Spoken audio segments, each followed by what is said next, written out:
So it's another day here in Fresno, California. The Franklin family is out doing their thing, but right now I'm getting ready to head to downtown Fresno, California. You see, many people see me on TV now and behind the scenes in the animation world, but a lot of what I do now had its roots in the church. Literally, I was raised as a church boy, St. Rest Church in West Fresno, growing up doing a lot of things in the gospel community, and many even know me around the world from doing gospel hip-hop as Mr. D-Note and Franky D. But today I'm going to support one of the sisters that also supported me throughout my gospel career as she brings an exciting group here into the Central Valley.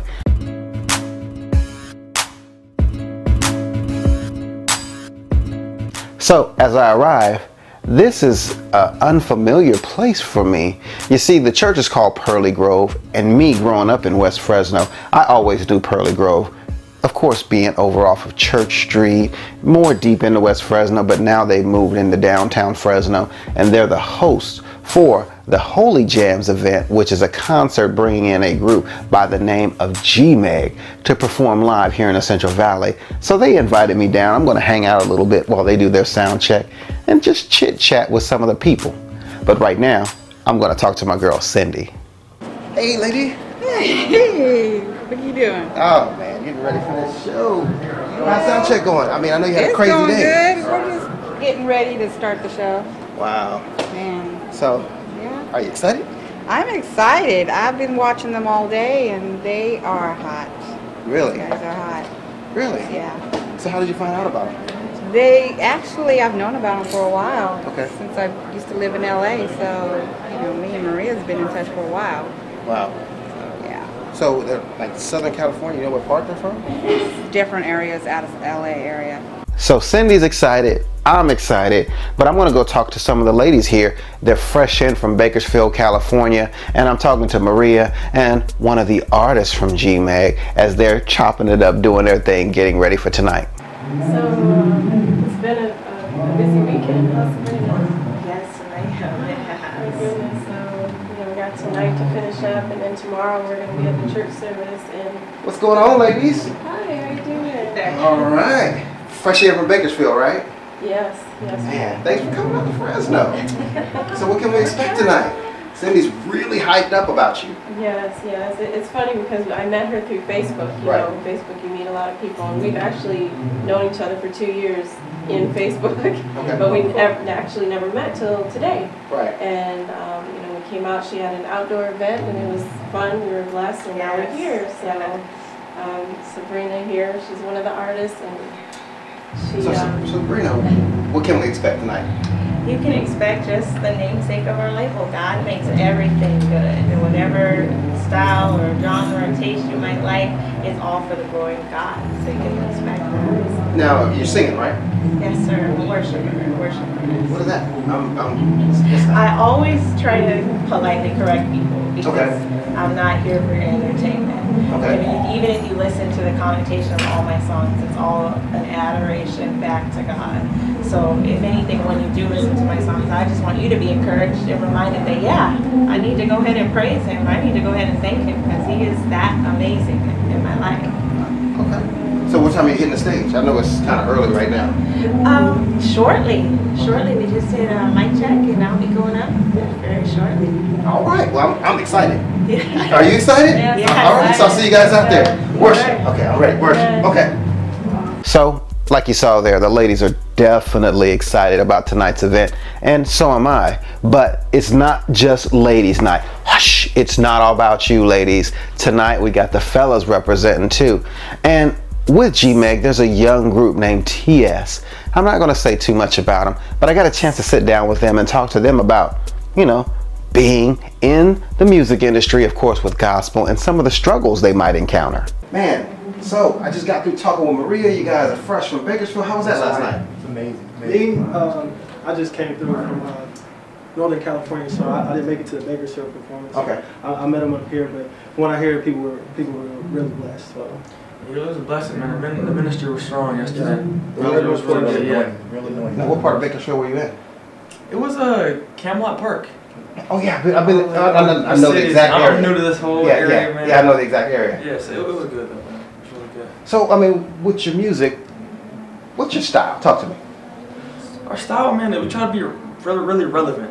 Okay. You know, to people our age, you know, the 20s, you know, age area or whatever. But, you know, we try to speak about real life situations and just give people encouragement. Yeah, exactly. Yeah, testimonies. Yep. Right. And we kind of try to keep it like as it's strictly, you know, what the Bible says. Exactly. Yeah, we don't try to put any fluff, no additives or anything like that. It's because we're not a denomination, and you know, so we just go with what our pastor Lily, you know, leads and guides us in the word. And it's just straight the word. So you're not getting anything additionally in there. That's right. That's right. So we try to keep it as close as possible. Now check this out. I mean, I talk with a lot of youngsters in the area, around the country, and I see you guys young doing the gospel. I mean, Lord help me. It's a struggle. Yeah, I mean, how do you keep going? I mean, you know what I'm saying? I'm sure you guys are dealing with the ladies, real life, trying to get, you know, just trying to survive. Some of us is dealing with the ladies.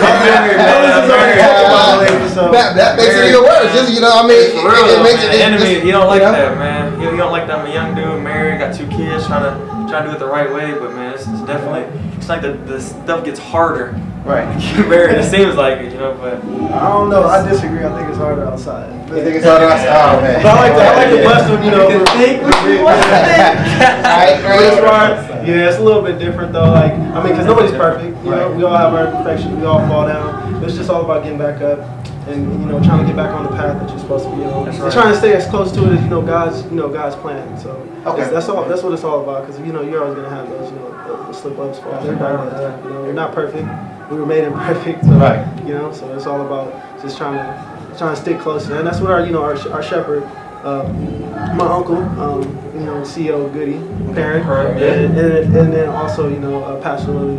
They keep us whipped in line. Keeping us on that straight and narrow. Get us back on path. They give us that hard word when we need it, man. You know, our flesh sometimes is just like, man. We ain't trying to hear it, but it has to be received. Yeah, it has to be received. Gotta receive it. Keep us on track. Well, man, I'm excited to see you guys, and I can't wait to hear you hit the stage. That's right, So man. I'll let you get back to what you're doing, and I'll see you on the outside. Thank you, man. All right, fellas. Praise God. Yes, sir. All right.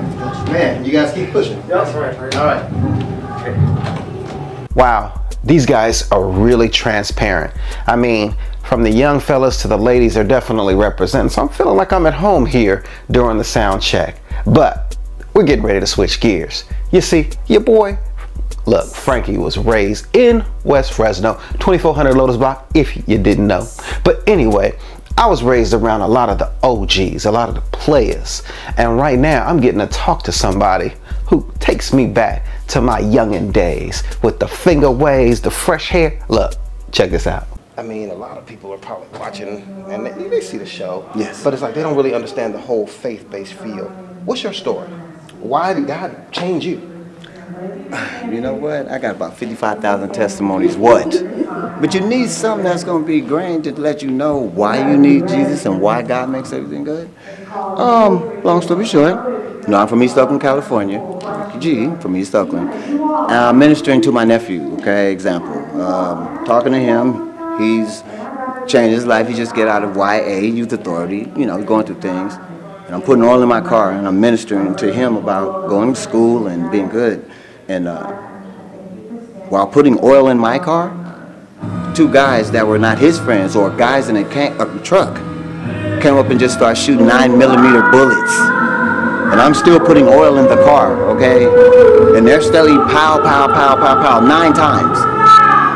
My car, where I was putting oil in, has a hole, a 9mm bullet hole. But I'm a slim guy, I'm skinny. Where are the bullets? God told me no fear. I was too slow to fall to the ground. So I worship God because he told me no fear. I owe him. God don't owe me nothing. So with my G-Meg family, we go out and we worship. We're going to make a joyful noise. We have different styles. We got rock and roll, so to speak. I say Jesus and goodness. You got R&B, soul, you got hip hop, whatever you need. So for me, I'm worshiping God because he told me to. Instruction. That's what's up. That's obedience. That is what's up. Thank you. It's not about me. All right. Thank you. Mr. Tony? It's Roshell. God bless you guys, and we love you so much. GoodyMeg.com, GODDYMEG.com, and you can see what we have going. I just want to say thank you. Man, I had an amazing time hanging out here with G-Meg. I mean, the music was off the hook, and they're getting ready to hit the stage. Here's this group right now, lighting it up. Here's G-Meg.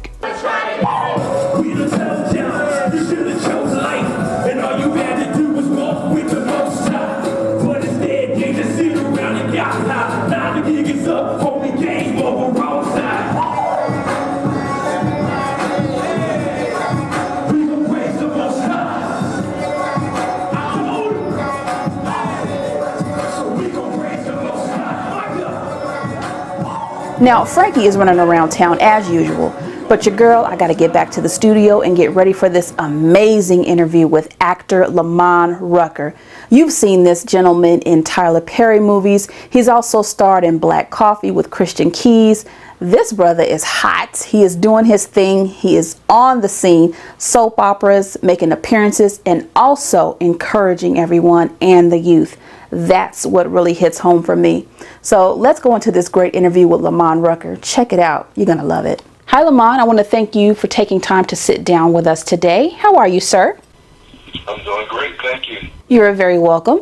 Now, Lamman Rucker, I just got a chance to check out one of your latest roles in the Up TV movie with my girl, Denise Boutte. Can you talk to us about that film and what fans can hope to expect? Sure. I play a gentleman by the name of Dr. Sebastian Reed. He is a professional therapist. In particular, he's a relationship therapist and marriage counselor alongside his wife, Dr. Ryan Evers Reed, played by Denise Boutte. So they play a couple who are going through, you know, some very trying times in their personal life that are in stark contrast to the wealth of advice that they give to other people in their profession and in their practice. So we've got a couple going through some, you know, their own trials and tribulations, and all the while, you know, preaching something different than they're actually living. So, but in essence, both Ryan and Sebastian are good people. They love each other. They're just in a really bad spot because they've got some underlying issues that they really haven't resolved, and they're starting to come to a head. And you also start to see how other outside influences, you know, impact your relationship if you let them. Now, for many who have seen you on films, your true fans know you got some of your initial work in daytime television and soap operas. Now, do you think you would ever revisit that? Would you ever go back to that initial beginning? Oh, of course.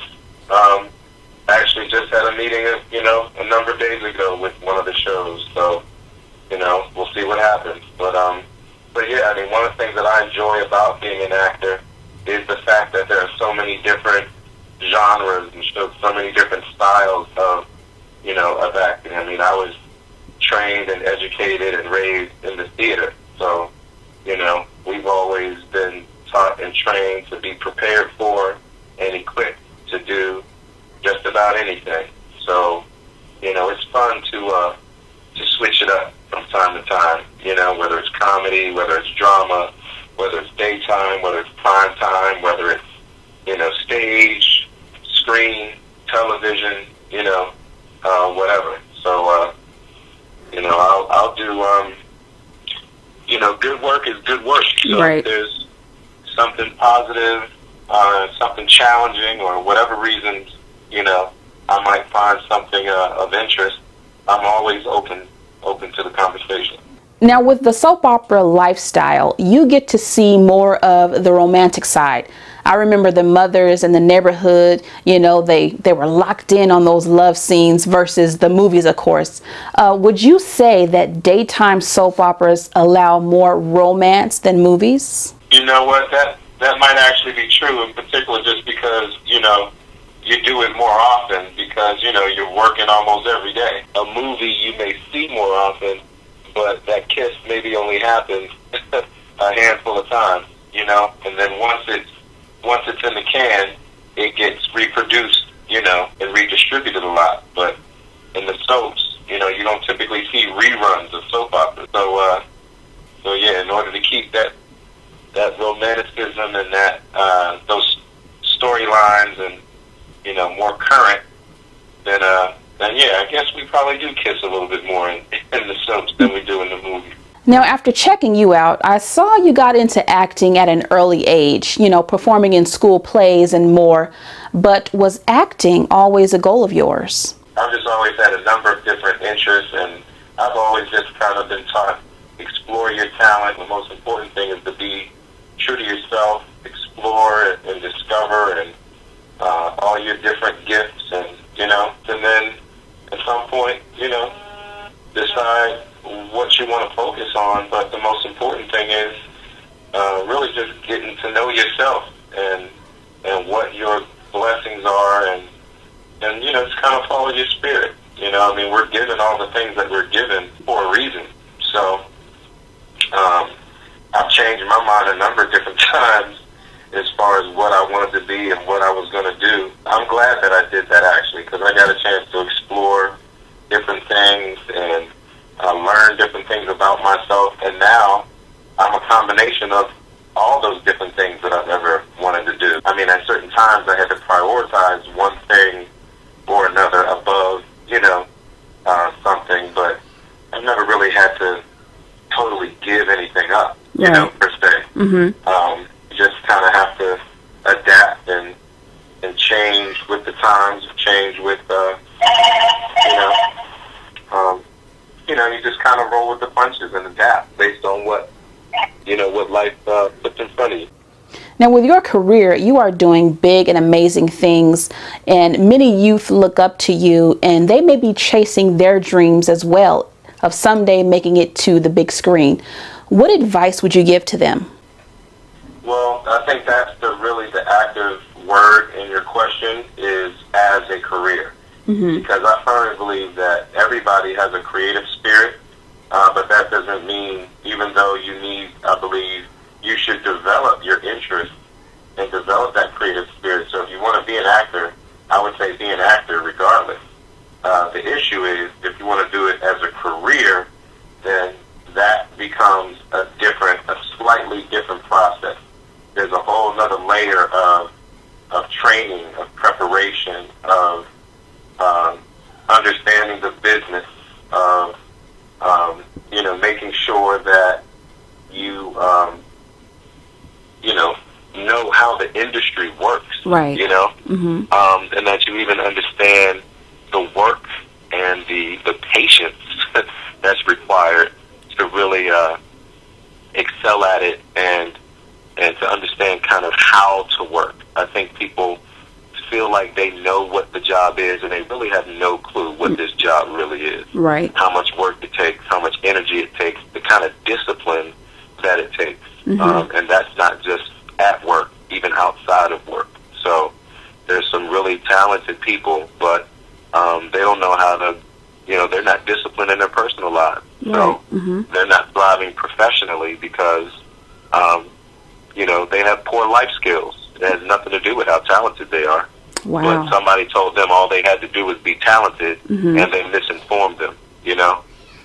Somebody else thought all they needed to do was be cute, or be attractive, or be fine, or have muscles, or be, you know, be shaped this way or look this way. And, you know, now they're learning that it takes a lot more than that to mm-hmm. be successful, especially to sustain in this industry.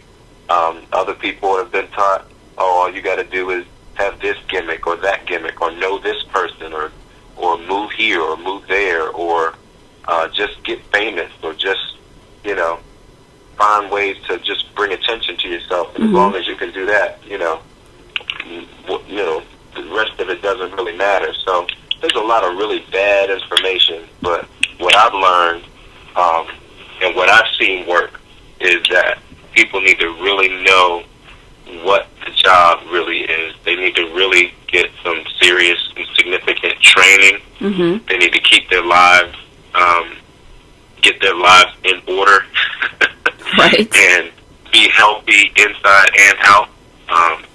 You know, you need to have a strong, I think, spiritual foundation, because this industry will definitely test your mettle. It will test your self-determination. It will test your self-esteem, your self-worth, your self-image in a lot of different ways. And if you're not together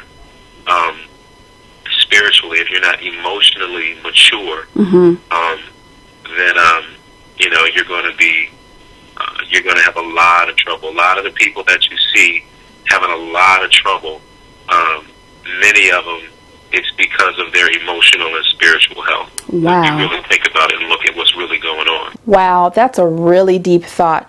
With me, because we do so much red carpet and promotions, and we really don't get to see, you know, or hear people going that deep. But just hearing your spiritual foundation is very encouraging. And I kind of want to move on really quick because I know you're pressed for time, but besides the movie that's coming this weekend, Where's the Love, and doing things with, gosh, you've been in so many things, so many great things with Tyler Perry. What else do you have coming this year that the fans can look forward to? Black Coffee is out and doing well. And again, to have done a little something different where I don't play the nicest guy, that was also fun. Mm-hmm. You know, similar to my soap days where I played villain, you know. So Black Coffee has been very successful, and so that's one. Got another film called First Impression that should be coming out hopefully sometime this year. Another called Love Won't Let Me Wait. Mm-hmm. And with those two, I'm not sure what the status of those productions are right now, but at least I know they're done and they're in the can, so we'll see what happens. Another film that I actually did with this same production company, Swirl Films, called The Under Shepherd. Right. Actually came out last year and is on DVD as well, and is doing very well. Wow, what a crazy, amazing, blessed, beautiful day. You know, it's always good to make some new friends and chat with you guys. I really love what I do. Let me just put that out there. But it's time for me to wrap things up, get back to my kids and my husband. Frankie is on the way home, so you know I gotta go home and get some things ready for tomorrow and for the rest of the week. It's been fun hanging with everybody, and it's always cool to make some new friends. But for now, I gotta go. I'll hang with you guys next time. 2 thumbs up. See you real soon.